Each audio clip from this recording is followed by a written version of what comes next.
So then we're going to take you round a lap of this circuit, whatever it's called. I've genuinely already forgotten. So braking for the chicane is going to be just after the 200-meter board, sort of in between the 200 and the 150. You can see the track here is actually coming over from the left to the right, so I'm not straddling that white line like I would on any other normal circuit. I'm leaving a bit of a width because it is coming over before the track actually sort of stops coming over just before the actual turn-in point. So you can allow it to come over, and then for the chicanes you want to put 2 wheels on the right, 2 wheels on the left. You use all that curb and a bit of exit if you want to. A lot of time to be won and lost there. Coming into the braking zone then for this turn 3, tricky. We've got this 100-meter board here. You're going to bypass that, and you see how the track goes around to the left here. At some point, you're going to meet the middle point of the actual apex, which is about here. You know, once that is in your central view, that's where you're braking. So we're waiting for it, and it's there. Just after, once it comes around, and it's now on the other side, the middle and then to the right, the corner is actually now to the right of you, that's where you're braking. So we've got a bit of a kink here in the track, which is this point here, and that is where you're braking. Not really, this can be difficult because there is no defined braking marker, but it's more of a visual reference there. And you're bringing it in, using the camber to help you out. A bit of a slide there on entry, and I will get oversteer on exit here. Sort of the joys of the camber or not, but you want to use that camber, maybe stay a little bit tighter to the right on exit there out of turn 3 if you can.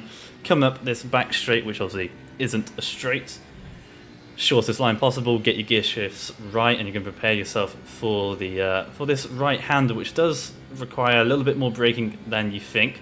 So we're going to pause it here, and we're going to use this gantry as much of our reference, and it's very similar to turn 3. When this left hander keeps going round, and it keeps going around more than you want, that's where you're braking. So we're sort of aiming around here, where the mouse is.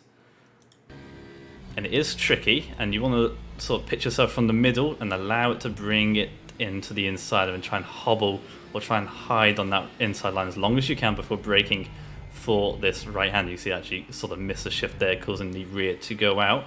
Through this long right hander then, or say long, sort of short right hander, we're going to want to keep it to the right as long as we can, because obviously we need to go left, to go right, to go left again for the final 3 corners. So keep it as far right as you can. You don't need to go to the extreme right, but make sure you don't run out wide. I go too deep anyway through here, so it compromises everything through here. But you can see this sort of idea that I'm getting at is you need to go, you know, right to left to right, and the run on the main straight is going to be dictated by all 3 of those corners. So we'll do it once again coming into turn 1. We'll do this at full speed. We're going to be looking for just after that 200-meter board, leaving a bit of room on the left, braking, going for the curbs, then 1 and 2. You want 2 wheels on the right, 2 wheels on the left. Use a bit of curb on the right hand side if you need to, depending on how that suspension deals with the sort of the airborne traffic that you're going with.